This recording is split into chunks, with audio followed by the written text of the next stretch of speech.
जय राधा माधवा कुंज बिहारी जय राधा माधवा कुंज बिहारी जय राधा माधवा कुंज बिहारी जय राधा माधवा कुंज बिहारी जय गोपी जन वल्लभ गिरिवरधारी जय गोपी जन वल्लभ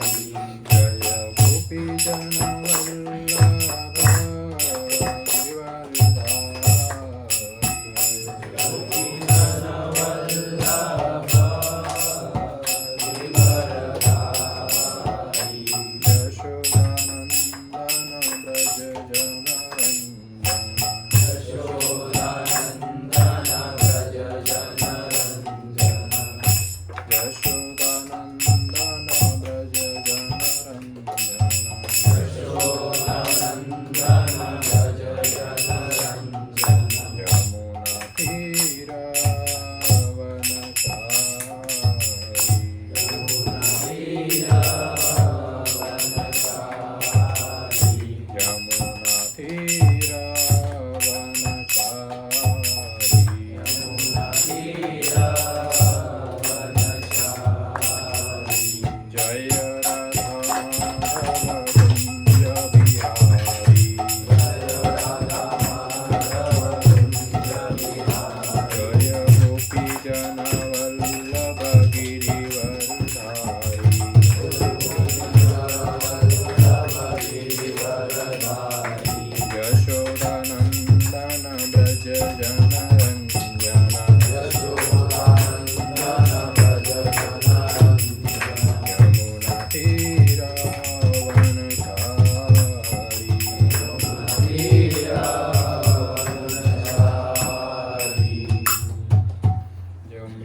परमहंस परिव्रजकाचार्य स्तोत्र श्रीमती डिवाइन ग्रेस ऐसी भक्तिवेदांत स्वामी श्रील प्रभुपाद की जय।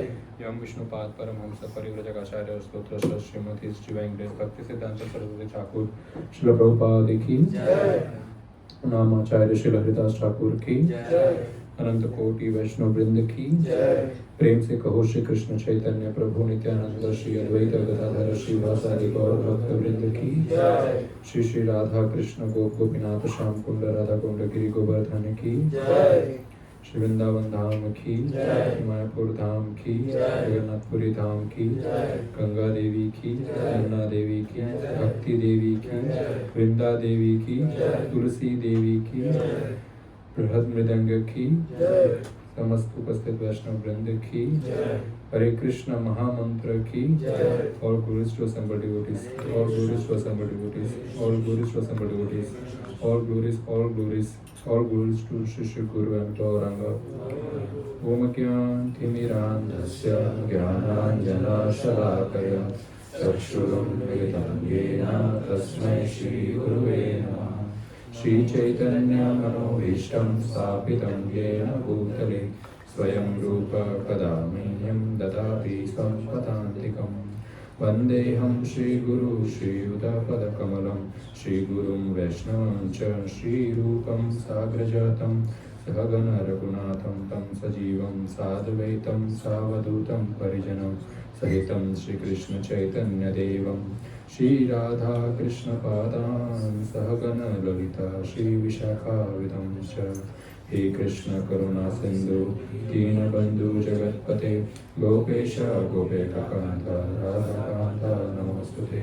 तप्त कांचन गौरांगी राधे वृंदावनेश्वरी वृषभानुसुते देवी प्रणमामि हरिप्रिये।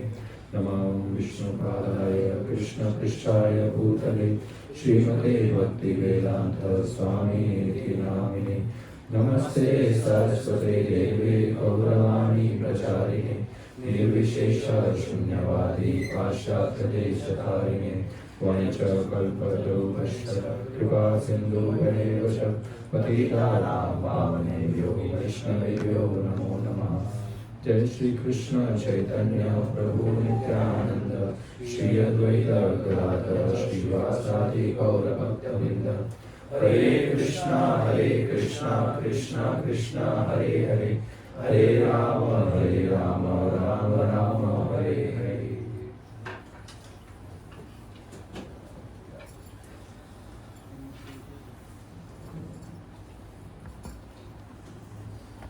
हरे कृष्णा।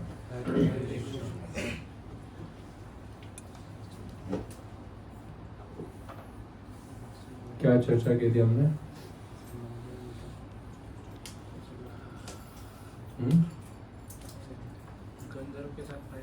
गंधर्वों के साथ फाइटिंग नहीं, युद्ध हुआ था कौरवों का, फिर पांडवों का युद्ध हुआ था।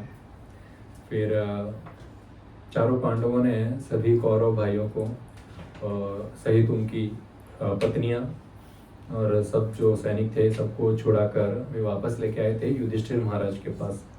तब युधिष्ठिर महाराज ने फिर गंधर्वों से, चित्रसेन जो गंधर्वों के राजा हुए, उनसे बातचीत करके फिर कौरवों को समझाया कि ऐसी गलती आप मत करना, वापस ऐसा नहीं करना चाहिए। दिव्य, ये सब सेलेस्टियल बीन्स है, दिव्य जीव है, ये सब देवता गण है, इनसे ऐसे युद्ध करना उचित नहीं है। आप आइंदा ऐसा मत करिए और अपने भाइयों के साथ घर जाइए। अब दुर्योधन वहां पर खड़ा है, सबसे बड़ा दुश्मन है पांडवों का। वो दुर्योधन पूरा पानी पानी हो गया वहां पर, क्योंकि वो गंधर्व जो आए वो उन्होंने युधिष्ठिर महाराज को बताया भी कि इन लोग आपको नीचा दिखाने के लिए यहाँ पर आए थे, पर हमने इनको मार दिया। तो वो सुनकर, और ये भाई क्षमा भी करने को रेडी है, तो बड़ी अजीब परिस्थिति दुर्योधन के लिए। कितना उसको शर्म आ रहा था और वो सोच रहा था कि बस जैसे जमीन फट जाए और मैं अंदर घुस जाऊं, इतना नाक कट गया यहाँ पर, बड़ा बेइज्जती हो गया। फिर युधिष्ठिर महाराज ने उनको कहा कि आप वापस जाइए। तो जंगल से थोड़ा बाहर निकले, पूरा ये दैत्यवन जो जंगल है यहाँ से बाहर निकले ये कौरव और पूरी टीम उनकी।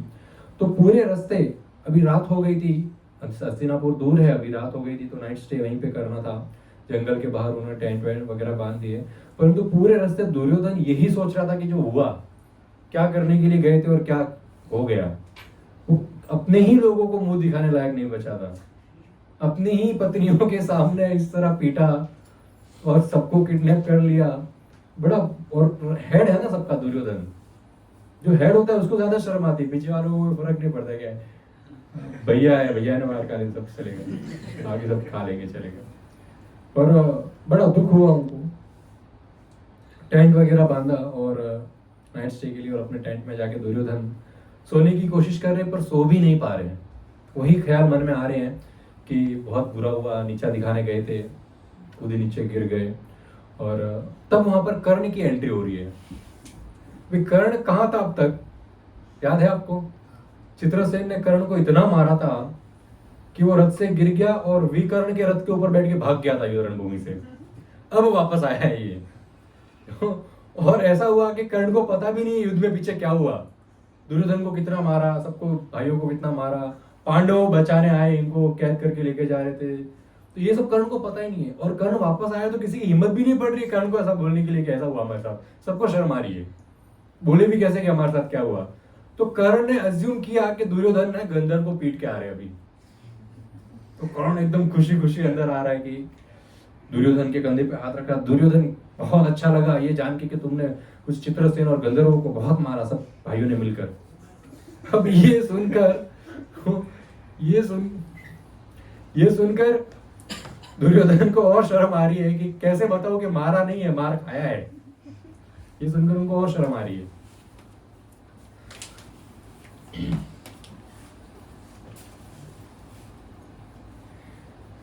फिर बड़े ही भारी मन के साथ दुखी होकर दुर्योधन ने कर्ण को बताया कि आपके भाग जाने के बाद हमको बहुत पीटा और कैद करके लेके गए थे, और गंधर्व फिर पांडव हमको बचाने आए, और गंधर्व ने सब आकर बता भी दिया दुर्योधन को कि हम, युधिष्ठिर महाराज को बता दिया कि हम क्या क्या करने आए थे। पूरी इतनी बेइज्जती हुई, और ये कहते दुर्योधन रो पड़ा, बहुत रोया, बहुत बुरा हुआ बेचारे के साथ, बहुत रोया वो। और अब तो ऐसा महसूस हो रहा है कर्ण कि पांडवों का ऋण है मेरे ऊपर, अब ये ऋण कैसे चुकाऊं। बचाया है ना। यहाँ से इंद्र के पास लेके जाते हैं, वहां से पता नहीं कौन से लोग ट्रांसफर करते हैं, घर तो वापस आ ही नहीं पाते कभी। ये ऋण है, पांडवों ने बचा दिया। कर्ण अभी ऋण में तो चुका ही नहीं सकता जिंदगी भर। अभी इसका एक ही सोल्यूशन है, मैं अभी का अभी आत्महत्या कर लूंगा।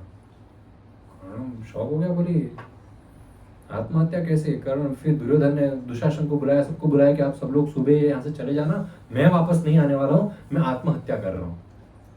सब लोग शौक हो गए। दुर्योधन ने दुशासन को बोला कि मैं तो प्रॉमिस्ड प्रिंस हूँ कौरवों का, मैं राजगद्दी पे बैठने वाला था, पर मैं ऐलान करता हूँ दुशासन तुम मेरे से छोटे, अब तुम राजा बनोगे, मैं राजा नहीं बनूंगा, आप मेरी जगह राजा बनना। तो दुशासन तो रो पड़ा, नहीं भैया मैं कैसे राजा बनूंगा, मैं तो आपका दास हूँ, आप राजा बने, मैं आपकी सेवा करूंगा। पर दुर्योधन ने नहीं माना। दुर्योधन ने बोला मैं तो सुसाइड ही करूंगा। तो कर्ण ने समझाया कि रोने से क्या होगा, पांडवों ने तो अपना ड्यूटी, इतना धर्म निभाया, व्हाट्स द बिग डील, बड़े भाइयों का काम है छोटे भाइयों को बचाना, हम मुसीबत में थे, बड़े भाइयों ने बचा दिया, अब हम उनको मारेंगे, वो अपना कर्म कर रहे हैं, हम अपना कर्म करेंगे। कर्ण, ये देखो कैसी संगत है ना दुर्योधन की, इतनी घटिया, कितना इंपॉर्टेंट है सही संगत। व्यक्ति एक बार अपने फ्रेंड्स के झांसे में फंसे, 2 बार फंसे, जब बार बार फ्रेंड का सुझाव मानने पर अगर वो फंस रहा है तो उसको अकल होनी चाहिए कि अरे इसका सुझाव सही नहीं है, हर बार इसका सुझाव फंसाता ही है, फायदा तो कहीं पे भी नहीं हुआ इस सुझाव का।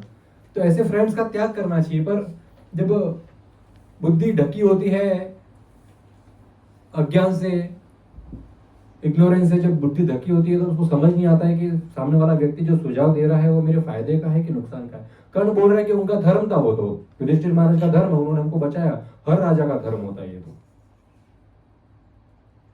अब कर्ण क्या बोलता है, राजा दुर्योधन आप है, वो आपके भाई है, दो चीजें, एक तो भाई के नाते उनको बचाना चाहिए, दूसरा क्या, प्रजा है वो आपकी, आपने उनको जंगल में रहने का अलाउ किया, आपने, आपके आश्रय में पल रहे हैं ये 5 भाई। जब राजा मुसीबत में होता है तो ये जनता का जिम्मेदारी होता है कि पहले राजा को बचाए, बाकी सब कार्य। तो आप मुसीबत में थे, राजा आपको बचाए, आपकी जनता ने, दुखी होने की कोई बात ही नहीं है। और आपके वजह से ही तो ये पांडव इतना राजी खुशी 12 साल से यहाँ पर जंगलों में रह रहे हैं, वरना कैसे रहते अगर आप रहने नहीं देते तो। अब तो राजा है, आपका हक है ये, अब आप शोक मत करिए, आप उठिए और वापस राज करने चलते हैं। पर दुर्योधन ने इसकी बात मानी नहीं, सुनी नहीं, अनसुनी कर दी। इतना उनको दुख था, इतना जो हुआ उस घटना के बारे में इतना दुख था। अब तब तक शकुनी आए और शकुनी बोले कि भांजे, इतना मेहनत से मैंने चीटिंग करके आपको ये सब दिलवाया है, इतना धन दौलत, आप इसको क्यों व्यर्थ जाने देना चाहते हो, ये सही नहीं है। अब यहाँ पर शकुनी को अक्ल आ गई थी। शकुनी को पता है कि कौरव के सबसे बड़े दुश्मन पांडव है। अब ये कौरव यदि गंधर्वों से नहीं जीत पाए और पांडव गंधर्वों से जीत गए तो सोचो जब पांडव ये कौरवों की क्या हालत करेंगे युद्ध में, कोई चांस ही नहीं है ही ना। पांडवों के सामने चांस ही नहीं है कौरवों का। इन लोग कौरव अब तक उड़ रहे थे कर्ण के नाम पे, कर्ण खुद ही भाग गया था वहां से, तो ये क्या बचाएगा इसको। तो शकुनी ने कहा, दुर्योधन पांडवों ने तुम्हारी जान बचाई है, आप उनके हिस्से का राज्य उनको वापस कर दो, इस प्रकार आपकी महानता बढ़ेगी और अपना प्रेम अपने भाइयों के साथ वापस स्थापित करो। जो हुआ उसको भूलो, उनका राज्य दो, प्रेम स्थापित करो, इससे ही आप महान बन पाओगे और अपना दुख भी भूल सकते हो अगर अपने भाइयों से आपने समझौता कर दिया तो। दुर्योधन बोलता है, धर्म अधर्म मित्र शत्रु सुख दुख अब मेरा जीवन में कुछ नहीं, सबको त्याग दिया, अब तो मैं केवल आत्महत्या करूंगा। एक बार सोच लिया तो सोच लिया, मरना ही है। अब अपने अंदर अपने जो टेंट बांधा था वो टेंट भी वो दुर्योधन का, पूरे पृथ्वी के राजा का, ऐसा तो हमारे साथ टेंट है नहीं, 4 की डाली बांध दिया, वो टेंट ही महल जैसा था।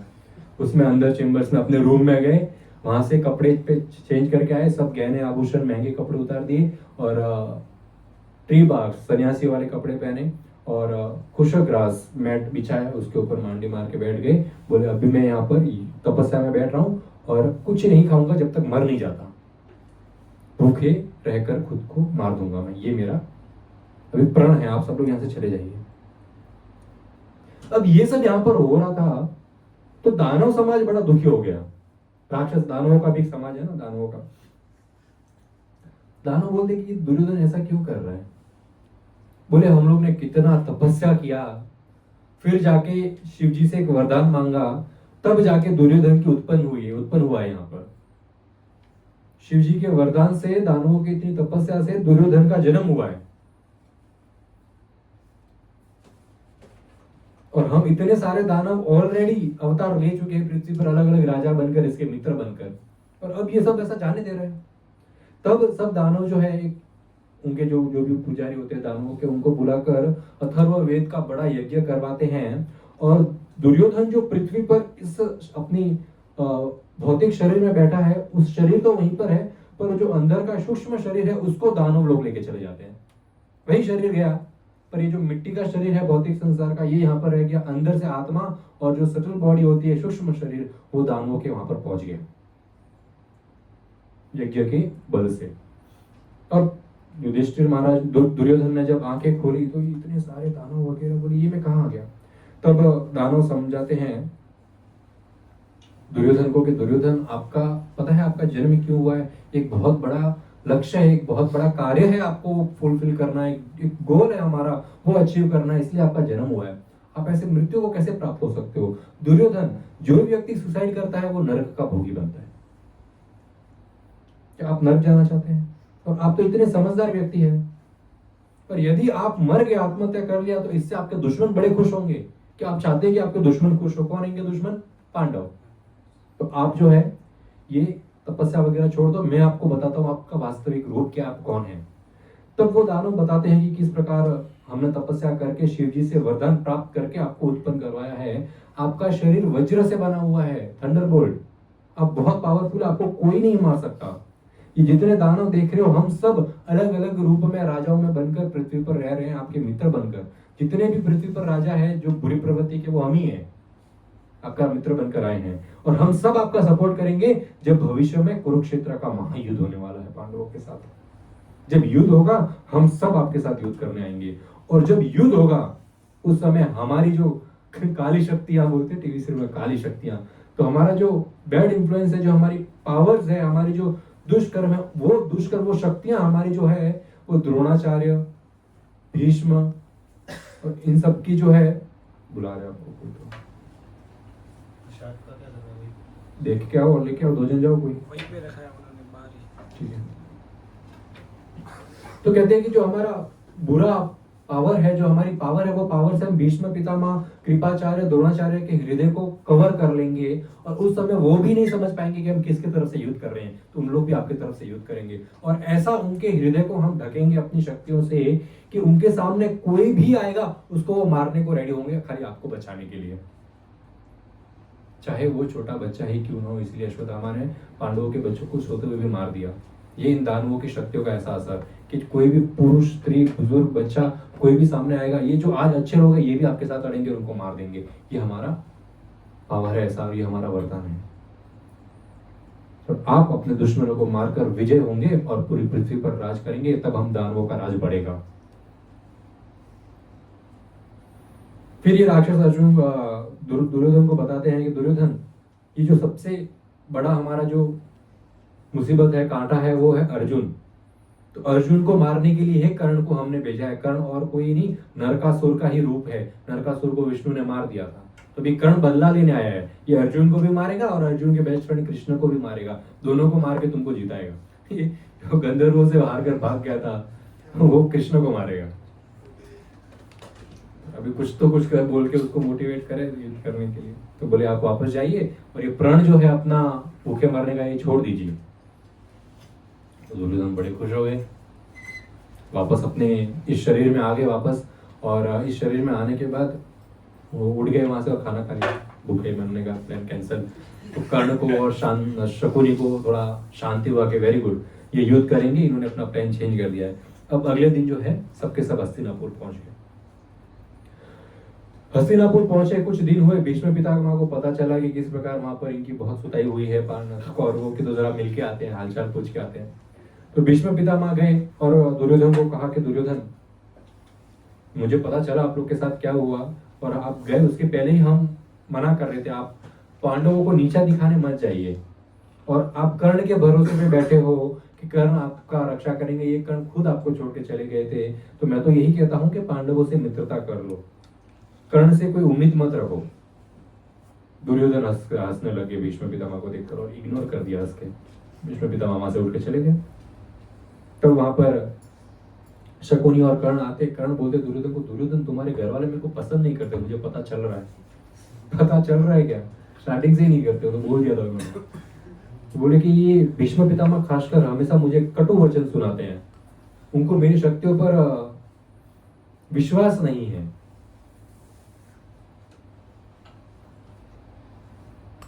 कर्ण कहते हैं दुर्योधन को कि दुर्योधन आप मुझे एक मौका दीजिए, एक बहुत बड़ी कौरवों की सेना दीजिए, मैं पूरे विश्व से युद्ध करूंगा और सब राजाओं को आपके चरणों में गिराऊंगा। क्योंकि अभी भी बहुत सारे राजा युधिष्ठिर महाराज को ही राजा मानते हैं और यहाँ पर टैक्स पे नहीं करते, क्योंकि ये तो फॉल्स गवर्नमेंट है, ये झूठी सरकार है, यहाँ पर टैक्स नहीं देंगे। जब वापस वास्तविक सच्ची सरकार आएगी तब टैक्स पे करेंगे। तो ऐसे भी बहुत सारे राजा है। तो कर्ण बोलते हैं मैं ऐसे राजाओं के पास भी जाऊंगा, उनको हराऊंगा और टैक्स वसूल के वापस लेके आऊंगा। और जब ये खबर विदुर और भीष्म पितामह को पता चली कि ये कर्ण ने ऐसा डिसीजन लिया है कि कौरवों की सारी सेना लेकर जाकर सब पूरे विश्व पे राज करेंगे, विश्व से युद्ध करके आएंगे, तो रोका भी नहीं उन्होंने। बोले मालूम है कर्ण कहीं ना कहीं तो पिट के वापस आ जाएगा, तो फिर रोक के मतलब नहीं है कुछ, जाने दो इसको। दुर्योधन का दिमाग तो, और थोड़ा शांति रहेगा एटलीस्ट ये जाएगा तब, इसने तो है दुर्योधन का दिमाग खराब किया हुआ। तो ऐसा होकर कर्ण को भेज दिया बहुत बड़ी विशाल सेना। कर्ण सबसे पहले द्रुपद राजा के पास गए, द्रौपदी के पिता द्रुपद राजा के ऊपर अटैक करने गए। द्रुपद राजा तो कभी कौरवों को अपना राजा नहीं मानते थे, परंतु इतना भीषण युद्ध हुआ द्रुपद राजा और कर्ण के बीच, पर द्रुपद राजा जीत नहीं पाए क्योंकि कौरवों की सेना असीमित थी, इतनी विशालकाय सेना थी। अकेले कर्ण को तो पीट भी दे, मार दे, पर सेना ही इतनी विशाल थी कि वो द्रुपद महाराज नहीं जीत पाए और उनको न चाहते हुए भी टैक्स पे करना पड़ा, बहुत सारा धन करना पड़ा। उसके बाद इस प्रकार जो है कर्ण पूरे विश्व में अनेक राजाओं के पास, ये साउथ ईस्ट वेस्ट सब जगह जाकर युद्ध कर इतना धन इकट्ठा किया, इतना धन इकट्ठा किया, और लगभग 1 वर्ष बाद वे वापस आए अनसंख्या धन लेकर। दुर्योधन धन ने जब ये देखा कर्ण ने इतना धन लाया है सब राजाओं से जीत कर, तो उसका इतना खुश हो गया वो, इतना उसका जो विश्वास था कर्ण के ऊपर इतना बढ़ गया कि ये मेरे को छोड़ के तो नहीं जाएगा और युद्ध में ये मार सकता है पांडवों को। बहुत अच्छा स्वीकार किया।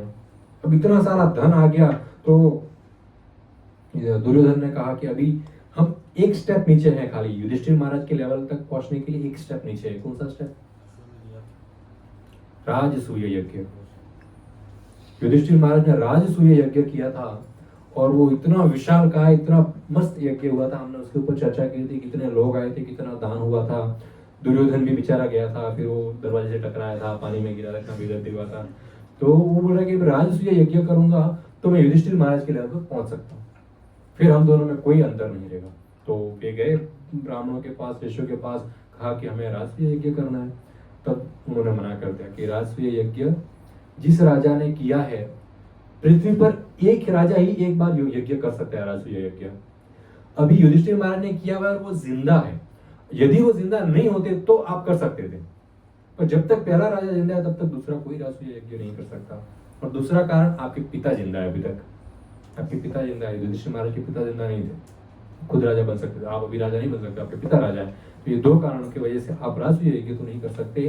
पर प्रिंस सजेस्ट करते एक दूसरा यज्ञ है, उसका नाम है वैष्णव यज्ञ। तो बोले वो यज्ञ राजसूय यज्ञ समान नहीं, पर उतना ही ऊंचा है कि आज तक किसी ने किया नहीं है और उसका भी बहुत बोलबाला है। अगर आप कहें तो वो कर सकते हैं। दुर्योधन ने कहा ये नहीं तो ये सही, तैयारी करो। तो बोले कैसे तैयारी करनी है? बोले जिस स्थान पर यज्ञ होगा उस जमीन को खोदना होगा, तो उसके लिए सोने का हर बनाइए। सोने का हर बनाकर उससे आप उस जमीन को खोदिए जहां पर यज्ञ की तैयारी होगी, उस प्रकार जो है यज्ञ शुरू होगा। तो बड़े बड़े सब सोनार बुलाए गए, स्मिथ्स बुलाए गए और उन्होंने वो सोने का हल बनाया और खोदा और हर जगह इन्विटेशन भेजे गए। दुनिया के जितने राजा थे सबको इन्विटेशन गए। भयंकर विशाल काय तैयारी शुरू हो गई। दुर्योधन करेगा वैष्णव यज्ञ। अब कर्ण ने जो है, दुशासन ने कुछ इन्विटेशन जो है दैत्यवन भी भेजे पांडवों के पास कि आप पांडवों को भी बुलाओ, आगे देखिए कितना विशाल का यज्ञ हो रहा है, इतना मस्त यज्ञ हो रहा है। तो थोड़ा उनको भी जलन हो हमसे, कितना धन आ गया हमारे पास। तो जो मैसेंजर दैत्यवन गया था युधिष्ठिर महाराज को, उन्होंने दिया मैसेज कि यज्ञ होने वाला है, दुर्योधन कर रहे हैं वैष्णव यज्ञ, आप आइए, उनकी इच्छा है आप आए। तो युधिष्ठिर महाराज बड़े खुश हुए, मैं बहुत खुश हूँ, युधिष्ठिर महाराज का तो कैरेक्टर ही अलग है, एकदम अलग ही व्यक्ति है। मतलब कोई किसी से इतना अपमानित होकर भी उनसे प्रेम कर सकता है, कोई धर्म का कितना निष्ठा से पालन कर सकता है, वो हम युधिष्ठिर महाराज से सीख सकते हैं। युधिष्ठिर महाराज बड़े खुश हो गए कि भाई मैं आना तो चाहूंगा, पर क्योंकि प्रण लिया है 13 साल तक वनवास में रहना है, शहर में नहीं जाना है, किसी के पास नहीं जाना है, इसीलिए मैं वहां पर तो नहीं आ पाऊंगा। मेरा आशीर्वाद है कि उसका यज्ञ अच्छे से हो जाए। भीम मैसेंजर को बोलता है कि एक मैसेज मैं भी देता हूँ, दुर्योधन को देना कि युधिष्ठिर महाराज अभी आपके यज्ञ में नहीं आएंगे, 1 साल बाद वो फिर से कुरुक्षेत्र में यज्ञ करेंगे और दुर्योधन की आहुति उसमें जाएगी, तब वो आएंगे, यह बता देना दुर्योधन को। युधिष्ठिर महाराज कुछ नहीं बोलते, सच ही बोल रहा है। यज्ञ तो होने वाला है बहुत भयंकर वाला। तो मैसेंजर वापस जाके दुर्योधन को बताता है कि भीम ने ऐसा बोला है। तो दुर्योधन हंसता है, टाल कुछ मालूम है उसको क्या होने वाला है। उसको ऐसा लगता है कि हम जीतेंगे, दानवों ने प्रॉमिस किया है। पर मेहमान आने शुरू हो गए, वही ऋषि सप्तऋषि आए, बहुत सारे ऋषि गण आए, इतने राजा गण आए वहां पर। और विदुर ने गेस्ट डिपार्टमेंट संभाला, सबको गिफ्ट्स देना, सबको दान देना, सबका खाना पान करना, अकोमोडेशन करना, तो ये विदुर ने सब किया। और इस प्रकार जो है यज्ञ सक्सेसफुल हुआ। और हस्तिनापुर के सभी लोग बहुत तारीफ कर रहे थे दुर्योधन की कि वाह इतना महान यज्ञ किया है हमारे राजकुमार ने। और कुछ लोग थे जो बुराई भी कर रहे थे, कुछ काम का नहीं, कितना भी यज्ञ कर ले, युधिष्ठिर महाराज तक तो कभी नहीं पहुंच पाएगा। ये जब सुना तो थोड़ा दुर्योधन को भी लगा, बोले इतना कुछ करने के बाद भी तारीफ नहीं मिल रही है, इतने का दिल नहीं जीत पा रहा हूं मैं। कर्ण को बोलता है, कर्ण कुछ तो करो यार, राजसूय यज्ञ जैसा आनंद आना चाहिए, ये यज्ञ फिर भी आनंद नहीं आएगा इसमें भी। तो कर्ण बोलता है सबके सामने, सब भाइयों के सामने शपथ लेता है कि जब तक मैं अर्जुन को मारूंगा नहीं, तब तक मैं प्रण लेता हूं मैं बहुत दान करूंगा, जो जो मांगेगा उसको सब कुछ दे दूंगा, कभी दान के लिए मना नहीं करूंगा, ये मेरा प्रण है। और अर्जुन को मारूंगा तभी ये प्रण मेरा खत्म होगा। और ये जब कर्ण ने प्रण लिया तो ये मैसेज पांडवों की तरफ भी पहुंच गया कि कर्ण ने ऐसा प्रण लिया है कि वो बहुत दान करेगा। तो युधिष्ठिर महाराज बोलते थोड़े चिंतित हो गए, बोले थोड़े चिंतित थे। और जब ये चिंतित थे तब वहां पर व्यासदेव जी आ गए। व्यासदेव जी आए और व्यासदेव जी ने ऐसा हालत देखा पांडवों का, इतने चिंतित है, तो बड़े दुखी हो गए। तो युधिष्ठिर महाराज बोलते हैं कि व्यासदेव जी को कि हम इतनी तपस्या कर रहे हैं और कर्ण इतना बड़ा बड़ा दान देने का प्रण ले रहा है, इन दोनों में से सबसे ऊंचा कौन सा है, सबसे उत्तम क्या है दोनों में से। तो व्यासदेव जी बताते हैं कि दान तपस्या तो है ही सबसे सर्वोत्तम, सबसे ऊंचे लेवल, पर दान देना भी कम नहीं है। दान देने से लोग बड़े बड़े स्वर्ग लोग, उससे भी ऊंचे ऊंचे लोग प्राप्त कर सकते हैं केवल दान देने से। भक्ति न करे, तपस्या न करे। हाँ प्रभु, कौन सा भी हो सकता है, जैसे गोदान है, समाज में भी दान दे सकते हैं, गरीब में भी दान देना। दान किस प्रकार का भी हो सकता है। दान में हम गोदान करते हैं, लोग गायों का दान करते हैं। दान में वैरायटी होती है, एक तो तामसिक दान होता है, सात्विक राजसिक होता है और सात्विक होता है। दान में भी 3 गुण होते हैं। तामसिक दान क्या होता है, आपने अपने घर पे फ्रेंड को बुलाया, चल आज एक बाटली हो जाए मेरी तरफ से दान, आलतू फालतू खिलाने का, आलतू फालतू पिलाने का, ये भी दान किया, पर क्या तामसिक दान है, पुण्य इससे नहीं मिलने वाला। किसी ने चैरिटी किया, पैसा किसी गरीब की सहायता में, स्कूल में, कोई एनजीओ में, ये सब किया, तो ये राजसिक है। समाज की, सोसाइटी की भलाई के लिए जो दान किया जाए वो राजसिक दान है, समाज का भला होगा, उससे उनको पुण्य मिलते हैं ऊंचे लोग जाने के लिए। फिर कोई दान करता है विद्या का दान, ज्ञान का दान, भक्ति सिखाने का दान होता है, मंदिर में भगवान की सेवा करने का दान होता है, वैष्णवों को सेवा करने का दान होता है। ये सात्विक दान हो गया, उच्च कोटि का दान हो गया। इससे जो है हमारे जो पुण्य है, बुरे पुण्य है या अच्छे पुण्य, सब धीरे धीरे कम होके हम भगवत धाम जा सकते हैं। वैसे भगवत धाम जाने के लिए एकमात्र हरिनाम ही होता है, और ये हेल्पिंग स्टेप्स है, दान इत्यादि करना, तीर्थ यात्राएं करना, ये सहायता करता है भगवत्ता की ओर लेके जाने के लिए। हमारे हृदय को कोमल बनाता, दान करना इतना इसलिए आवश्यक है, हमारे हृदय को कोमल बनाएगा। कोई व्यक्ति भक्त बन गया, माला जप कर रहा है, सब अच्छा है, पर उसके पास अपार धन है और वो कंजूस है, दान नहीं करेगा कहीं पे, तो फिर उसका दिल धीरे धीरे कठोर बनता जाता है और वो जो भक्ति है उसकी धीरे धीरे घटती जाती है। तो यदि कोई भक्त है परंतु धन उसके पास बहुत है, उसके पास क्षमता है सहायता करने की, तो उसको बहुत सहायता करनी चाहिए। गायों की सहायता, भगवान का सेवा और वैष्णवों की सेवा, ये 3 चीज में तो अव्वल होना चाहिए उसकी कैपेसिटी के हिसाब से। गायों का दान तो सब, गायों की सेवा का दान सर्वोत्तम है। घर पे मुंबई में लोग गाय नहीं रख सकते, तो गौशाला व्यक्ति को जाना चाहिए, गाय को चारा खिलाना, गाय का खान पान करना, तो ये गाय के हाथ, सर, शरीर पे हाथ घुमाना, तो इस प्रकार का जो सेवा है, इस प्रकार का जो दान जब व्यक्ति, गृहस्थ व्यक्ति करता है, तो उसके हृदय में हम्बलनेस बढ़ता है, वो कोमल बनता है। जो घमंड होता है दान का, वो उसका कम हो जाता है। क्योंकि कोई बड़ा राजा कभी भी, घमंडी व्यक्ति कभी भी गाय की सेवा नहीं करता। कभी रावण को गाय की सेवा करते हुए देखा है, इतना धन होने के बाद भी? कंस को देखा है कभी? दुर्योधन को देखा है कभी गाय की सेवा करते? पर ये इतने बड़े बड़े राजा हो गए, गाय की सेवा नहीं करे, धन का अहंकार। और यहाँ पर कृष्ण परम पुरुषोत्तम भगवान है, पूरा दिन गायों के पीछे भागते हैं, पूरा दिन गायों की सेवा करते हैं। तो इससे हमको मालूम पड़ता है कि सेवा दान कहाँ होना चाहिए और कैसा होना चाहिए। आपका मित्र है, वो नशे में धुत है, उसको पैसे चाहिए ड्रग्स करने के लिए, अभी उसके पास पैसे नहीं है, तो वो तड़प रहा है, आपके पास आके बोलता है कि मैं बहुत तड़प रहा हूँ, प्लीज थोड़े पैसे दे दे। तो आप सोचो मैं दान कर रहा हूँ मेरे फ्रेंड, वो तामसिक है, वो, उसका पाप आपको भी लगेगा। आपके दान से वो व्यक्ति नशा कर रहा है, उसका पाप आपको भी चढ़ेगा। दान कहाँ किस प्रकार किया जाए, उसका बहुत अच्छा ध्यान रखना चाहिए। और सबसे उत्तम दान तो है प्रसाद का दान करना। यदि सामने वाले व्यक्ति को नहीं जानते कौन है, क्या है, कैसा है, खाएगा कैसे, पिएगा कैसे, आपको इच्छा हो रही है सेवा करने की, प्रसाद का दान करने का भी बोलेंगे। प्रसाद का क्या, रोटी सब्जी रोज साथ में लेके थोड़े ना घूमते प्रसाद। प्रैक्टिकल होना आवश्यक है। प्रसाद का दान कोई कैसे करेगा? मैंने बोल दिया प्रसाद का दान कैसे करोगे? प्रसाद का दान एनजीओ में प्रसाद का दान, नहीं, रोड पे कोई मांगने आ गया तो आपके पास कुछ नहीं है, आप रोड पे मांगने आ गए, अभी आपको प्रसाद का दान करना है। राशन उत्तम है कि आप जो खाने की वस्तु है, अभी यहाँ पर उसको प्रसाद बनाना, ये भोग है। आप राशन भी ला रहे हो, वो भोग है, अभी तो प्रसाद नहीं है। प्रसाद का दान करना है, भोग का दान नहीं करना है।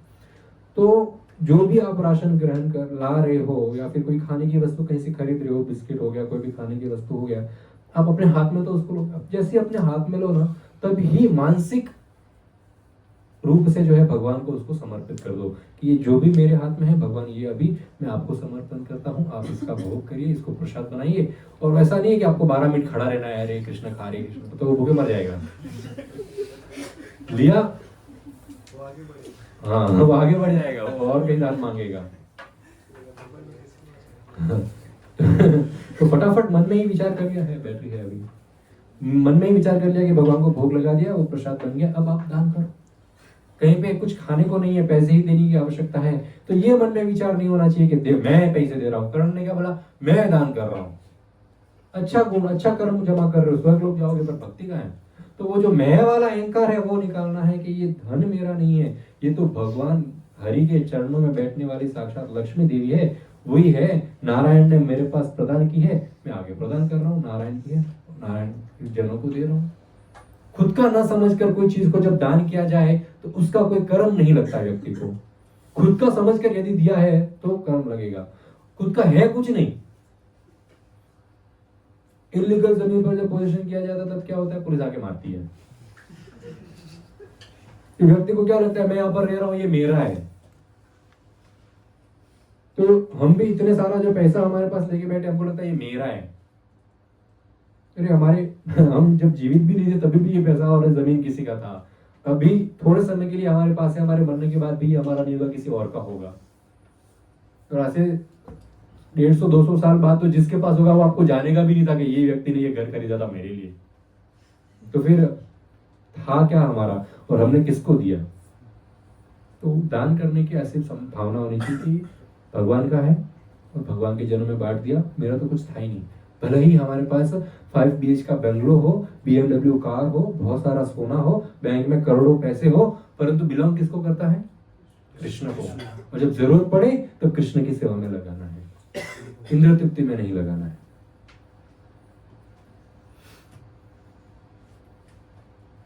कभी व्यासदेव जी आशीर्वाद देते हैं पांडवों को कि मैं आशीर्वाद देता हूं, आपकी ही विजय होगी और बहुत जल्द जो है आप राजा बनोगे। अब यहाँ पर 2 चीज देखने वाली है। दुर्योधन को भी किसी ने आशीर्वाद दिया और युधिष्ठिर महाराज को भी किसी ने आशीर्वाद दिया। देखो आशीर्वाद किससे लेना है वो भी इंपॉर्टेंट है। राक्षसों का आशीर्वाद है कि पर जीतोगे तुम, पर साक्षात व्यास देव जी का आशीर्वाद है जीतोगे जो। तो व्यास देव जी के आशीर्वाद के आगे राक्षसों का आशीर्वाद टिक सकता है क्या? नहीं टिकेगा। कितने बड़े बड़े राक्षसों, कितना बड़ा बड़ा यज्ञ किया हो, अथर्व वेद, साम वेद, यजुर्वेद, जितने वेद है, जितने पुराण है, सबका यज्ञ कर दे, कितने देवों को यहाँ पे उतार ले, और राक्षस प्रवृत्ति है पर मन में खोटा भाव है किसी के प्रति का, तो कितना भी भक्ति कर ले, कितना तपस्या कर ले, उसका बात कभी सच्चा नहीं पड़ेगा। वो हमेशा जीवन में फेल ही होगा। और कोई बड़ा तपस्या नहीं किया, बैठे हैं साधुओं के चरणों में और साधु ने आशीर्वाद, बस बैठे बैठे साधु ने चरणों में आशीर्वाद दे दिया कि तुम्हारी विजय होगी, उसको कोई नहीं हरा सकता। तो कैसे व्यक्ति के संग में रहना ये इंपॉर्टेंट है। साधु भेष में भी ढोंगी बहुत घूमते हैं और साधारण कपड़ों में भी साधु बहुत दिखेंगे, पहचान नहीं सकते हम। अब यज्ञ वगैरह सब हो गया। अभी दुर्योधन, कर्ण, दुशासन, शकुनी मामा बैठे कैसे करके, तो अभी मालूम पड़ गया युद्ध होने वाला है। ये वो दानवों का अश्योरेंस भी है कि हम जीतेंगे, फिर भी मन में डाउट है, पक्का जीतेंगे क्या? पता नहीं, फिर से कर्ण भाग गया तो युद्ध खत्म होने के बाद आया था। अगली बार तो युद्ध खत्म हुआ तो हम ही नहीं बचेंगे, जाएगा कहाँ ये, किसके पास आएगा? जीवित भी नहीं होंगे। तो थोड़ा है डाउट युद्ध को लेके, तो बोलते युद्ध करना ही नहीं है। दुर्योधन प्लानिंग करता है, कुछ ऐसा करते हैं, पांडवों को अभी मरवा देते हैं, श्राप दिलवा देते हैं, पकड़ लेते हैं, तो फिर से 13 साल होना जाएंगे, एटलीस्ट 13 साल तो युद्ध चलेगा, तब तक और कुछ प्लानिंग करेंगे। प्लानिंग कर ही रहे थे उस समय हस्तिनापुर में दुर्वासा मुनि आ गया अपने 10,000 शिष्यों के साथ। अब हर जगह खबर फैल गई, दुर्वासा मुनि आए, दुर्वासा मुनि आए। अभी दुर्वासा मुनि आए तो खुशी तो होती है, पर दुख दर्द, डर पहले होता है, डर, दुख दर्द नहीं, डर पहले। दुर्वासा मुनि आए 10,000 शिष्यों के साथ, अगर सेवा में ये थोड़ी सी ऊंच नीच हुई, ऐसा श्राप देंगे, पांडव तो क्या मारेंगे, पहले ही मर जाएंगे हम लोग। तो अभी दुर्वासा मुनि की सेवा करनी है। सब लोग एक पैर पे खड़े हो गए और श्राप लगेगा भी तो किसको लगेगा? दुर्योधन को, क्योंकि फिलहाल वो लीडर है। राजा भले ही धृतराष्ट्र है, पर संभालता कौन है हस्तिनापुर को? दुर्योधन। दुर्योधन ने बोला अगर इनकी सेवा में सेवक लगाए तो पक्का मेरे को श्राप दिलवा के रहेंगे सेवक, सब नालायक है, कुछ ना कुछ ऊंच हो ही जाएगी। बोले मैं खुद, दुर्योधन खुद बोले मैं ही दुर्वासा मुनि का सेवा करूंगा। अब दुर्वासा मुनि का सेवा कठिन है। दुर्वासा मुनि ने बोला खाना बनाइए। दुर्योधन खुद अपने हाथों से इतना खाना बनाया, और खाना खाने प्रसाद बनाने के पहले बोले नहा के आएंगे। तो दुर्वासा मुनि और सब शिष्य नहाने गए, यहाँ पर इन्होंने मस्त गरम गरम खाना बनाया। दुर्वासा मुनि नहा कर आए, बोलते मेरे को भूख नहीं है, इसको रख दो साइड में। ठीक है, रख दिया। बोल भी नहीं सकते, अरे इतनी मेहनत से 10,000 लोगों के लिए बनाया है, बोले भूख नहीं है। 10,000 किसको बोलते हैं? बोले भूख नहीं है। जैसा दुर्वासा मुनि का आज्ञा, रख दिया सब साइड में। दुर्वासा मुनि सोने को चले गए। तो सोने को गए तो चरणों के पास पूरी रात खड़ा रहना है उनके, वो कभी भी रात को उठ के खाना मांगेंगे। और मिडनाइट को दुर्वासा मुनि उठे, बोले खाना लाओ। तो दुर्योधन भागा, खाना भी लाया, और इस प्रकार कई दिनों तक भरपूर सेवा की, एक भी कंप्लेंट का मौका नहीं दिया। तो दुर्वासा मुनि बड़े खुश हो गए, बोले दुर्योधन तुम्हारी सेवा से मैं बहुत खुश हूं, हम सब तृप्त हैं, अब मांगो क्या आशीर्वाद चाहिए तुमको। दुर्योधन बड़ा शातिर है, ये पांडवों को फंसाना चाहता था, पांडवों को दुर्वासा मुनि का श्राप दिलवाना चाहता था। बोलता है दुर्वासा मुनि आपने मेरी सेवा ग्रहण की, मेरे को बहुत इच्छा आप मेरे बड़े भाई युधिष्ठिर महाराज की सेवा भी ग्रहण करो। आप रात को लेट उनके पास पहुंचना, तो वो आपको बहुत अच्छे से सेवा करेंगे। रात को लेट, इसका प्लानिंग क्या था कि दिन भर जो पात्र सूर्यदेव ने दिया था, अक्षय पात्र, वो पूरा दिन उसमें से भोजन आता था, और लास्ट में जब द्रौपदी उसको खाती थी तब उसमें भोजन समाप्त हो जाता था। फिर अगले दिन भोजन आएगा उसमें, रात को भोजन नहीं आएगा। तो बोले रात को सब खा लेंगे, द्रौपदी खा लेगी, फिर दुर्वासा मुनि जाके बोलेंगे खाना लाओ 10,000 लोग के लिए, पांडव के पास खाना होगा ही नहीं खिलाने के लिए, फिर इनको श्राप मिलेगा और इनका सत्यानाश हो जाएगा। ये दुर्योधन का प्लान।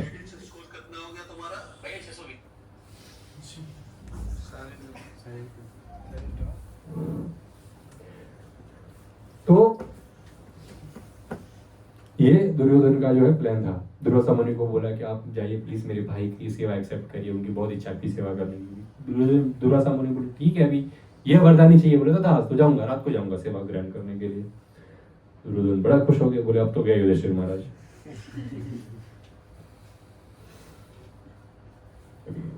अब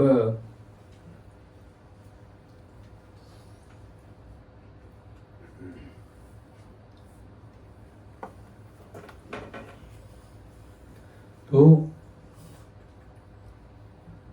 दुर्वासा मुनि कुछ दिन चले, दैत्य वन में पहुंचे, और जैसे दुर्योधन ने कहा था वैसे रात के समय पहुंचे, बस सबका प्रसाद हो ही गया था, खत्म, अक्षय पात्र रख दिया था अभी। उस समय दुर्वासा मुनि पहुंचे रात के समय। अब पांडवों ने देखा साक्षात दुर्वासा मुनि आए, सब लोग खड़े हो गए, उनका सत्कार किया, उनको आसन दिया। अब दुर्वासा मुनि ने बोला कि मैं सुबह से चल रहा हूँ, अभी रात को आपके यहाँ पहुंचा हूँ, और मुझे और मेरे 10,000 शिष्यों को बहुत भूख लगी है, प्रसाद का इंतजाम करिए। अब बोल भी नहीं सकते कि खाली हो गया है, खा लिया है, कल सुबह थोड़ा पहले आना था। ओके, युधिष्ठिर महाराज बोले ठीक है, कैसे होगा देखा जाएगा, ठीक है। बोले हम स्नान करके आते हैं, प्रसाद की तैयारी करो। दुर्वासा मुनि और 10,000 शिष्य स्नान करने के लिए चले गए।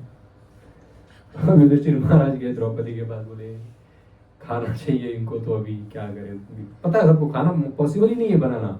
10,000 लोगों के लिए रात को 12 बजे जंगल में खाना, जो भी था ये अक्षय पात्र से आता था।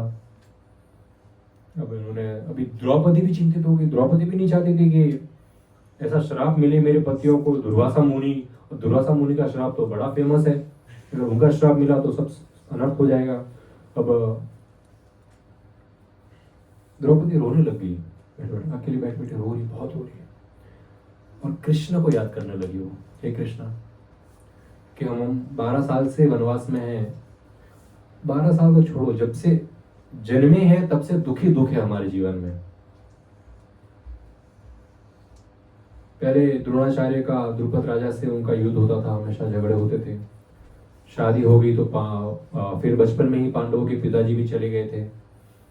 कुंती माता ने जैसे तैसे उनको बड़ा किया, तो हमेशा जो है जिस हस्तिनापुर में कौरव हमेशा उनकी जान के पीछे पड़े रहते थे।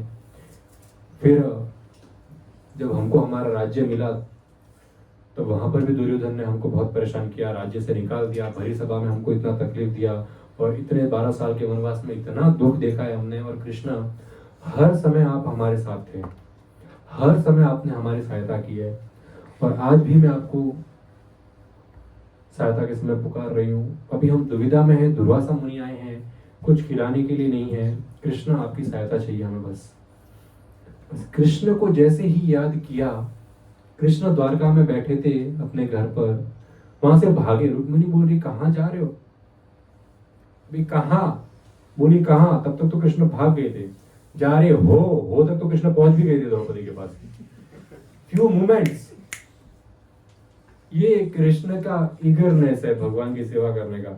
हमारे में इतना ईगरनेस है क्या भगवान की सेवा करने का, भक्तों की सेवा करने इतना ईगरनेस है? हम तो देख सकते हैं, आज तो यहाँ पर आप सब लोग इतना सेवा करते हो। आज मैसेज किया तो आप लोग सुबह चले गए दादर लेने के लिए स्पीकर और इतना सामान, यात्रा गई तब आप सब लोग यात्रा का सामान रखने के लिए चले गए थे। यहाँ पर प्रभु को बोला किचन को थोड़ा काम है, किशोर प्रभु कहाँ गए? मैं बोला अभी भी काम कर रहे हैं। तो ये वो ब्रह्मचारी को लेके चले गए सेवा में, और अभी आए देखो। यहाँ पर बीच में एक्टिवा हमारे खराब हो गई थी, तो ये प्रभुगण एक्टिवा वहां से धक्का मार के खुद लेके आ गए सेवा में। यही हर भक्ति में यही फायदा है कथा सुनने का, यही फायदा है भक्ति में कि हमारे हृदय को विनम्र बनाता है, और सेवा में संलग्न करने का मौका भगवान प्रदान करते हैं। यदि वो मौके को पकड़ लिया तो भगवान अपने आप खुश हो जाएंगे। वरना यहाँ किसको क्या पड़ी है कि मंदिर को क्या खाना है, कहाँ हमको वो कुछ मेन्यू दिखाने लेके जाना है, किसको पड़ी है? किसको पड़ी है इतना दूर से किसी का, दूसरे व्यक्ति का एक्टिवा धक्का लेके आकर यहाँ पर लाने की? किसको पड़ी है किसी का बैग सामान रखने का, ट्रेन पे रखने का, लाने, किसको क्या पड़ी है? फिर भी कर रहे हैं सेवा, ये भगवान की कृपा है। बाकी हम क्या भगवान की सेवा कर सकते हैं?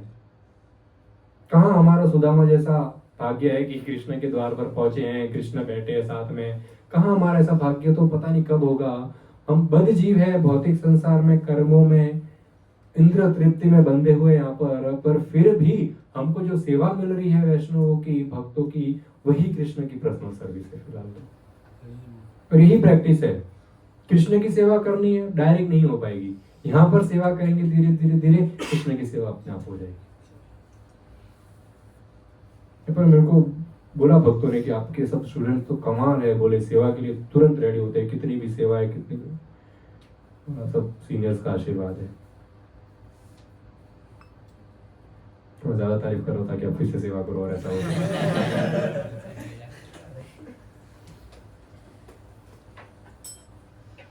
और जो व्यक्ति ऐसे सेवा में संलग्न रहता है उनके लिए भगवान, तो कुछ लोग चोर भी होते हैं सेवा के लिए, ना बोलते हैं, सबका अपना जेन्युइन रीजंस है, पर जैसे जनरल एग्जांपल बताता हूँ, कुछ लोग भक्ति का तो बहुत ढोंग करते हैं, मंदिर आना, कीर्तन में नाचना, हाँ कंठी पहन लिया, तुलसी पहन लिया, सेवा की बारी आए बोले हमसे नहीं हो पाएगा। परंतु कृष्ण खुद अपने पर्सनल एग्जांपल से सिखाते हैं कि जब सेवा का मौका हो, भी सेवा द्रौपदी को हेल्प चाहिए ना कृष्ण की, जब जब भक्त जो हमेशा भक्तों की सेवा में संलग्न रहता है ना, जो भक्त भक्तों की सेवा में संलग्न रहता है, उसकी सेवा के लिए भगवान कभी देरी नहीं करते। कृष्ण ने द्वारका से दैत्य बनाने के लिए फ्यू मोमेंट्स में आ गए। जब गजेंद्र दुखी था और पुकारना, जब उसने नारायण को पुकारा, हरि को पुकारा, तो बोले कि सबसे ज्यादा स्पीड इस पूरे भौतिक संसार में सबसे ज्यादा तेज हवा होती है, उससे ज्यादा तेज बिजली होती है, उससे ज्यादा तेज आवाज होती है, उससे अधिक तेज जो है मन की गति होती है, मन सबसे ज्यादा तेज है। बोले मन की गति से भी अधिक गति से जो है नारायण आ गए थे गजेंद्र को बचाने के लिए, जब उन्होंने सरेंडर कर लिया। ये कृष्ण का सेवा करने का उत्साह, भक्तों की सेवा करने का उत्साह कृष्ण के अंदर ऐसा है। साक्षात भगवान है वो, करोड़ों करोड़ों लक्ष्मियां वैकुंठ में उनकी सेवा कर रही है, पर नारद तो क्या बोलते हैं कि मैं वैकुंठ में वास नहीं करता, मैं तो मेरे भक्तों के हृदय में वास करता। यहाँ तो ठीक है, रूप है खाली मेरा, वास्तविक मेरा हृदय तो भक्तों के पास में है। जैसा वो डोरी खींचते हैं वैसा ये मेरे पतंग रूपी शरीर कृष्ण का उड़ता है। द्रौपदी ने याद किया मुसीबत में, वो कृष्ण तुरंत आ गए वहां पर। द्रौपदी तो बस पुकार ही रही थी, वहां खोल के देखा सामने कृष्ण खड़े। द्रौपदी बड़ी खुश होगी, बोली दुर्वासा मुनि आए हैं, 10,000 शिष्य है उनके, उनको प्रसाद खाना है, कैसे सेवा करूं। कृष्ण बोलते वो सब छोड़ो द्रौपदी, मेरे को भूख लगी है, मैं इतना दूर से आया हूं, पहले मेरे को खिलाओ। द्रौपदी बोलती वो इसीलिए तो बुलाया है, उसी बात का तो दुख है, खाना नहीं है हमारे पास, हम दुर्वासा मुनि को नहीं खिला पा रहे हैं, पर आप बोल रहे कि मैं भाग के आया हूं, खाना खिलाओ। मैं नहीं है खाना, आप दो फिर मैं खिलाऊंगी सबको। कृष्ण बोलते ऐसे कैसे नहीं है, अक्षय पात्र है आपके पास, उसमें है प्रसाद। नहीं है, मैंने खा लिया। द्रौपदी बोली मैंने खा लिया, खाने के बाद कुछ नहीं बचता उसमें। कृष्ण बोलते नहीं, वो लेके आओ पहले मैं देखता हूँ उसके अंदर है कि नहीं है। लेके आई, खाली था। कृष्ण ने अच्छे से झाँका, एक छोटे से कोने में कहीं एक चावल और एक सब्जी का दाना बच गया। कृष्ण ने वो लिया, वो खाया और डकार मारी और मेरा पेट भर गया। बोले अब जाओ दुर्वासा मुनि सबको लेके आओ, उनको भी खाना खिलाते। अभी तो अक्षय पात्र भी खाली पड़ा है, जो एक दाना था वो भी खा लिया, शायद वो भी देते दुर्वासा मुनि को, समझ जाते थोड़ा हिंट, वो भी खा लिया कृष्ण ने। कभी कभी ऐसा लगता है कृष्ण ज्यादा मुसीबत में डाल रहे हैं, लीलाएं भगवान की ऐसी, ऐसा लगता है ज्यादा मुसीबत में डाल रहे हैं। तो एक दाना था वो भी ले लिया, तो सहदेव को भेजा, बोले जाओ वो नहा रहे हैं वहां पर, उनको बुला के लेके आओ। सहदेव वहां पर पहुंचे, उससे पहले ये सब दुर्वासा मुनि 10,000 शिष्य स्नान कर बाहर आए तो सबको डकारें आने लग गई। अचानक सबका पेट कैसे भर गया, बिल्कुल भूख नहीं है, क्या हो गया ये। फिर उन्होंने सोचा कि देखो इतना रात का समय है, हम गलत समय पर खाना खाने आए हैं, कोई चांस ही नहीं है कि युधिष्ठिर महाराज हमारे लिए खाना बना पाए। फिर भी उन्होंने मना नहीं किया और बोला कि खाना बनाएंगे।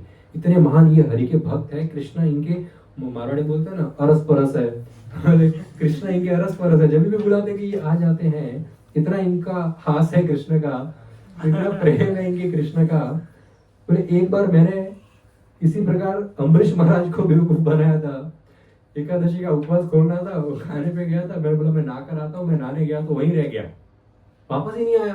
तो उपवास खोलने का टाइम चला जा रहा था, तो दुर्वासा मुनि तो अम्बरीश महाराज ने उपवास का सम्मान करने के लिए थोड़ा सा पानी पी लिया, मेरा सम्मान करने के लिए उन्होंने प्रसाद भी नहीं लिया, फिर भी मैं गुस्सा हो गया। और उसके बाद क्या हुआ था, rest is the history, I will never forget. Vishnu ने सुदर्शन चक्र छोड़ दिया था दुर्वासा मुनि के पीछे को मारने के लिए। पहले दुर्वासा मुनि चले थे अम्बरीश महाराज को मारने के लिए, पर वो चक्र ने अम्बरीश महाराज को तो बचाया और दुर्वासा मुनि को भी मारने गए। फाइनली भी अम्बरीश महाराज के चरणों में दुर्वासा मुनि गिरे, तो फिर माफ भगवान ने किया। तो यहाँ पर ये बोल रहे हैं कि अभी भी ऐसी गलती कर रहे हैं हम। अब दुर्वासा मुनि बोल रहे हैं कि पेट तो भर गया, खा तो सकते नहीं है, और 100% युधिष्ठिर महाराज ने खाना तो बना ही लिया होगा। अब अगर वहां पर जाके खाना नहीं खाएंगे तो ये बड़ा अपमान हो जाएगा इनका, फिर कृष्ण सुदर्शन छोड़ देंगे। बोले इससे पहले सुदर्शन आए, सब लोग भाग चलते यहाँ से। दुर्वासा मुनि 10,000 शिष्यों से भाग गए, जिससे पहले बुलावा आए भाग गए कि खाना तो वेस्ट हो गया इनका, भाग जाते हैं। सहदेव आए तो पूरे 10,000 लोगों, किसी का गमछा पड़ा है, किसी का शॉल पड़ा है, किसी का कमंडलू पड़ा है, तो साधु को दिख नहीं रहे, कहाँ चले गए सब। तब कृष्ण आके बोलते हैं कि हम सबका पेट भर गया है और वे सब यहाँ से चले गए हैं। वे कृष्ण के भय से जो है यहाँ से चले गए। उसके आगे कथा में क्या होता है हम नेक्स्ट वीक डिस्कस करेंगे। Thank you so much. Hare Krishna. Shri Prabhupada की जय।